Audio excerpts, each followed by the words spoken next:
Even when you feel low, you can still go. Even when you feel slow, you can still go.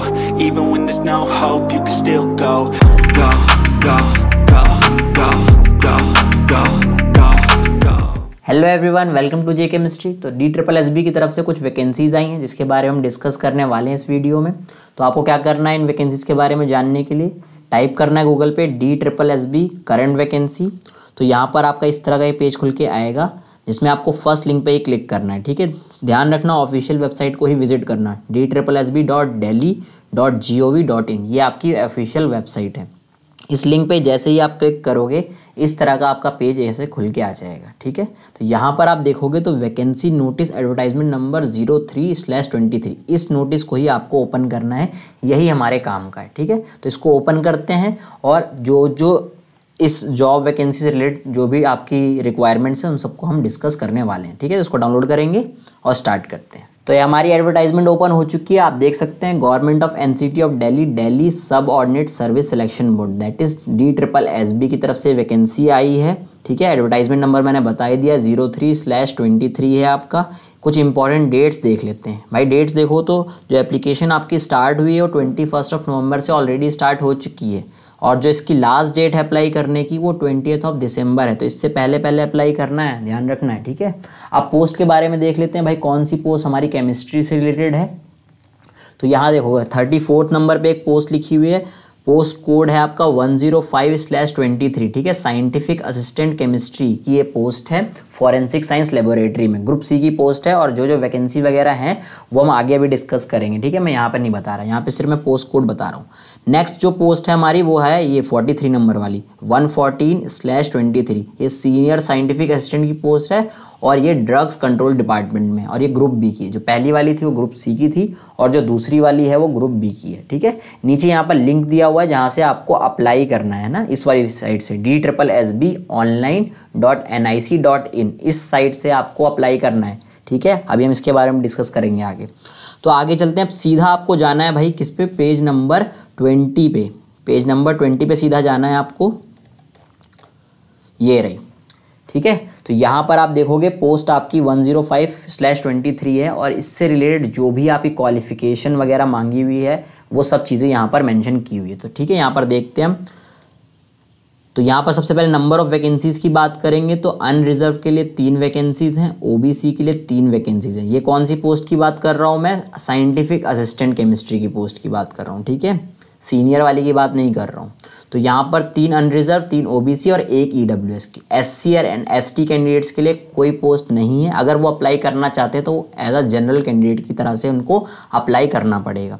Okay, उसके बाद यहाँ पर देखते हैं भाई एजुकेशनल क्वालिफिकेशन क्या है। तो जो एसेंशियल क्वालिफिकेशन है, आपको मास्टर्स डिग्री इन केमिस्ट्री चाहिए और टॉक्सिकोलॉजी और फॉरेंसिक साइंस में अगर आपने डिग्री की हुई है तो वो भी चल जाएगी, लेकिन आपका chemistry as one of the subject होना चाहिए BSc लेवल पे। ठीक है, ये तब है जब टॉक्सिकोलॉजी और फॉरेंसिक साइंस में आपने कर रखी है ग्रेजुएशन वगैरह। ठीक है, तब की बात है ये। फिर बोल रहे हैं डिज़ायरेबल, यहाँ पर एक चीज़ डिज़ायरेबल क्वालिफिकेशन भी मांगी हुई कि work experience in a scientific laboratory from a recognise scientific institution. तो अगर आपने लैब वगैरह में काम किया हुआ है तो वहाँ का वर्क एक्सपीरियंस वो मांगेंगे आपसे। ठीक है, तो ये चीज़ है। बाकी इसमें कोई एक्सपीरियंस नहीं मांगा हुआ है, इसमें इस जॉब में ध्यान रखना कोई एक्सपीरियंस नहीं मांगा हुआ है, लेकिन अगर आपने काम किया हुआ है लैब वगैरह में तो वो उसको प्रेफरेंस थोड़ा सा दे देंगे। ठीक है, बाकी आपकी जो एसेंशियल क्वालिफिकेशन है वो मास्टर डिग्री इन केमिस्ट्री ही है। अब बात करते हैं इसके पे स्केल की। तो पे स्केल आप देखोगे तो यहाँ पर आप देख सकते हो बेसिक पे जो है वो 29,200 से लेके 92,300 तक है। लेवल 5 का यहाँ पर बेसिक पे आपको दिया हुआ है। साथ में यहाँ पर आपको अलाउंस वगैरह भी मिलेंगे। ठीक है, तो काफ़ी अच्छी खासी सैलरी हो जाएगी, कोई दिक्कत वाली बात नहीं है। बात करें एज लिमिट की तो आप 18 साल से 27 ईयर्स, मतलब मैक्सिमम एज की बात करें तो आप 27 ईयर्स के होने चाहिए। ठीक है, यहाँ पर 27 ईयर्स के आप मैक्सिमम होने चाहिए इसमें। लेकिन ये किसके लिए, जनरल के लिए है, जनरल कैंडिडेट्स के लिए 27 ईयर्स से मैक्सिमम एज। इसमें आपको एज रिलैक्सेशन भी मिलेगा, उसके बारे में हम आगे डिस्कस करेंगे जो अदर कैटेगरी वाले कैंडिडेट्स हैं। ठीक है, बात करें अब नेक्स्ट पोस्ट की तो आप सीधा नीचे 27 नंबर पेज पे आएंगे।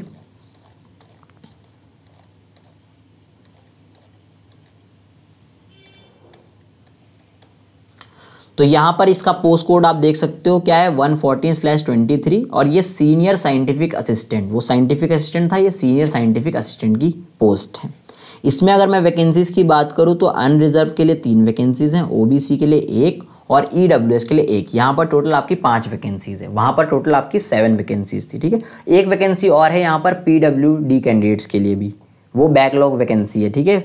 एक वैकेंसी है उनके लिए, और उनके लिए जो भी आपकी रिक्वायरमेंट है आप यहाँ से देख सकते हो, सब लिखा हुआ है जो जो रिक्वायरमेंट्स हैं पीडब्ल्यूडी कैंडिडेट्स के लिए। तो जो भी कैंडिडेट एलिजिबल हैं इसमें वो यहाँ पर देख सकते हैं।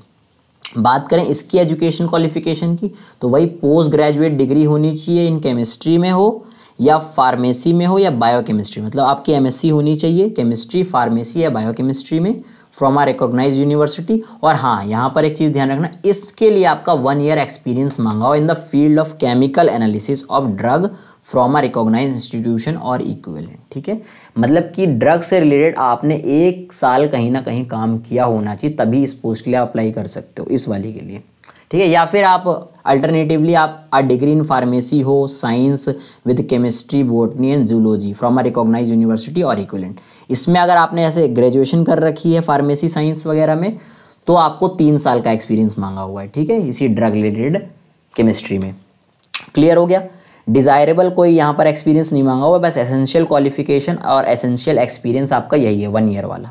क्लियर। बात करें पे स्केल की इसकी, तो यहाँ पर आप देख सकते हो बेसिक पे जो है वो 35,400 से लेकर 1,12,400 तक है। इसका लेवल 6 का पे लेवल है, वहाँ पर लेवल 5 का था, यहाँ पर लेवल 6 का पे लेवल है। यहाँ पर भी अगेन यहाँ पर आपको कुछ अलाउंस वगैरह भी इसके साथ मिलेंगे, तो काफ़ी अच्छी सैलरी आपको यहाँ पर भी मिलेगी। इसकी एज लिमिट की बात करें तो यहाँ पर बोल रहे हैं कि 30 ईयर से ज़्यादा एज नहीं होनी चाहिए। ये किसके लिए भाई? जनरल कैंडिडेट्स के लिए है, और कैटेगरी वाले जो कैंडिडेट्स हैं उनके लिए कुछ एज रिलैक्सेशन मिलेगा आपको, ठीक है। उसके बारे में आगे देखेंगे। तो ये तो बात हो गई पोस्ट की और एसेंशियल क्वालिफिकेशन और एक्सपीरियंस वगैरह की, ठीक है। बात करते हैं आगे हम। आगे आप जाओगे तो एलिजिबिलिटी क्राइटेरिया यहाँ पर दे रखा है, ठीक है। पहले तो आप कैंडिडेट होने चाहिए इंडियन, सिटीजन ऑफ इंडिया होना चाहिए, और यहाँ पर एक चीज़ वही है कि आपकी जो भी क्वालिफिकेशन उन्होंने मेंशन करी है वो सब फुलफिल करनी चाहिए, है ना। और उसकी डेट क्या होनी चाहिए, मतलब आपका जो लास्ट डेट ऑफ एप्लीकेशन है ना 20 दिसंबर, उससे पहले पहले आपने सारी क्वालिफिकेशन क्या होनी चाहिए, एलिजिबल होनी चाहिए आप, ठीक है। जो भी उन्होंने क्वालिफिकेशन बोली वो कंप्लीट होनी चाहिए, आपकी एज आपकी उसी के अंडर आनी चाहिए, एक्सपीरियंस उसी के अंडर आना चाहिए। तो सब कुछ इस डेट से पहले पहले कंप्लीट होना चाहिए, तभी आप एलिजिबल हैं, अदरवाइज नहीं है। इसका ध्यान रखना है। फिर आपको कैसे अप्लाई करना है, तो वही चीज़ है, सबसे पहले आपको इस साइट पे जाना है DSSBonline.nic.in। आप यहीं से भी क्लिक कर सकते हो, इस एडवर्टाइजमेंट से ही क्लिक करके आप उस पेज पे जा सकते हो। वहाँ पे सबसे पहले आपको रजिस्ट्रेशन करना है, ठीक है, इस पोस्ट के लिए। और एक बार अगर आपने रजिस्ट्रेशन कर लिया ना DSSB के पोर्टल पे, तो आपको अगर फर्दर कभी इन फ्यूचर आप जिस भी जॉब के लिए अप्लाई करेंगे, आप इसी रजिस्ट्रेशन का यूज़ कर सकते हो, ठीक है। आपको दोबारा रजिस्ट्रेशन करने की ज़रूरत नहीं पड़ेगी। वहाँ से आपको एक यूज़र ID और पासवर्ड दिया जाएगा, और वही आप साइन इन करके वहाँ पर लॉग इन करेंगे, और फिर आप फर्दर जो भी आपकी पोस्ट है उसके लिए अप्लाई कर सकते हैं। तो सबसे पहले क्या काम करना है, आपको इस साइट पर जाना है, रजिस्ट्रेशन करना है, और एक आपको ID पासवर्ड मिल जाएगा, और फिर लॉग इन करके आपको फर्दर चीज़ें आगे बढ़ानी है, एप्लीकेशन भरना है, ठीक है। वही चीज़ है, यहाँ पर डेट दे रखी है कि इससे पहले पहले आपको करना है, 20 दिसंबर से पहले पहले, और ऑनलाइन एप्लीकेशन ही वैलिड है, कोई ऑफलाइन वगैरह मोड नहीं है यहाँ पर एप्लीकेशन का। ये सब चीज़ें यहाँ पर बताई हुई है। फिर बात करते हैं यहाँ पर एप्लीकेशन फ़ीस की, तो यहाँ पर आप देख सकते हो एप्लीकेशन फ़ीस जो है वो सिर्फ 100 रुपीज़ है, ठीक है। उसमें भी आपको वुमेन कैंडिडेट्स, और अगर कोई शेड्यूल कास्ट मतलब SC कैटेगरी है, या शेड्यूल ट्राइब ST कैटेगरी है, PWD कैटेगरी का है, उनको कोई फ़ीस नहीं देनी है, ठीक है। वुमेन कैंडिडेट्स और SC ST and PWD candidates को कोई फ़ीस नहीं भरनी है। सिर्फ आपके EWS candidates, general candidates and OBC candidates को ही पैसे भरने हैं, वो भी कितने, 100 रुपीज़ है सिर्फ फीस ओनली, ठीक है। उसके बाद यहाँ पर बाकी और जैसे मान लो कोई एक्स सर्विस मैन है, और अगर वो जॉब वॉब करता है सेंट्रल गवर्नमेंट वगैरह में या गवर्नमेंट ऑफ NCT के अंडर, तो उसको भी फ़ीस भरनी है। लेकिन अगर वो कुछ जॉब वॉब नहीं करते तो उनको कोई फ़ीस नहीं भरनी है। ये बात हो गई। अब जो आपका नेक्स्ट है यहाँ पर वो क्या है, एग्जामिनेशन स्कीम। ये इंपॉर्टेंट चीज़ है भाई, देख लो यहाँ पर। तो यहाँ पर हम अपनी जो पोस्ट थी हमने देखी थी, उससे रिलेटेड जो एग्जामिनेशन है हम उसी के बारे में डिस्कस करने वाले हैं। तो आप देख सकते हो पोस्ट नंबर 105/23 था और 114/23 था। तो यहाँ पर आप देख सकते हो 1 टियर टेक्निकल का एग्ज़ाम होगा यहाँ पर। एग्ज़ाम के बारे में बात करें तो यहाँ पर 2 घंटे का एग्ज़ाम है, टोटल 200 क्वेश्चन हैं और 200 मार्क्स हैं। बात करते हैं एग्जामिनेशन की, तो यहाँ पर 2 सेक्शन होंगे। सेक्शन ए MCQ होंगे सारे के सारे, और यहाँ पर टॉपिक्स भी लिखे हुए हैं, general awareness, general intelligence and reasoning ability, arithmetical and numerical ability, test of Hindi language comprehensions और test of English language comprehension. Hindi English दोनों का ही इसमें क्वेश्चंस होंगे। तो ये वहाँ पर देख सकते हो आप 5 कैटेगरीज हैं, और सारी कैटेगरीज जो है वो 20-20 मार्क्स की, मतलब 20-20 क्वेश्चंस होंगे सब में से, और 20-20 मार्क्स के होंगे। तो 100 मार्क्स तो सेक्शन ए के हो गए, और जो सेक्शन बी होगा आपका वो ऑब्जेक्टिव टाइप मतलब MCQs होंगे और सब्जेक्ट रिलेटेड होंगे। जैसे आप केमिस्ट्री के लिए अप्लाई करेंगे तो केमिस्ट्री से रिलेटेड आपसे क्वेश्चंस पूछे जाएंगे, और वो आपका 100 मार्क्स का होगा। क्लियर हो गया भाई, यही आपका एग्जामिनेशन है और कुछ नहीं है आपका। फिर नीचे आते हैं, अब आपने एग्जामिनेशन दे दिया है तो यहाँ पर एक चीज़ यहाँ पर इन्होंने बोली हुई है कि जो एप्लीकेंट हैं, हम जैसे कि टेक्निकल की बात करें, जो हमने पोस्ट डिस्कस करी है उनके बारे में बात करें, तो जो Tier 1 एग्जामिनेशन है उसमें सेक्शन ए और बी है। तो सेक्शन ए ऐसा नहीं, कुछ मिनिमम क्वालिफिकेशन सेक्शन ए के लिए नहीं है, लेकिन सेक्शन बी के लिए है। ठीक है, जो मिनिमम क्वालिफिकेशन है वो सिर्फ सेक्शन बी के लिए वैलिड है। अभी हम बात भी करें कितना मिनिमम मार्क्स चाहिए आपको इसको क्लियर करने के लिए, लेकिन जो फाइनल मेरिट बनेगी आपकी वो भी देख लो। जो फाइनल मेरिट बनेगी वो सेक्शन ए और सेक्शन बी के दोनों के मार्क्स से मिलकर बनेगी। ठीक है, मिनिमम क्वालिफिकेशन सेक्शन ए में नहीं है लेकिन सेक्शन बी में होगा, और जो फाइनल मेरिट बनेगी वो दोनों सेक्शन को मिला के होगा। क्लियर हो गया इस। और यहाँ पर आप देख सकते हो नेगेटिव मार्किंग भी होगी। ये जो अभी 200 क्वेश्चंस की बात की है, वहाँ पर ईच क्वेश्चन में आपका 0.25 मार्क्स कट जाएगा अगर आपने वो गलत किया, तो नेगेटिव मार्किंग भी है, ध्यान रखना इस चीज़ को। फिर बात करते हैं मोड ऑफ सिलेक्शन, कैसे सिलेक्शन प्रोसेस होगा।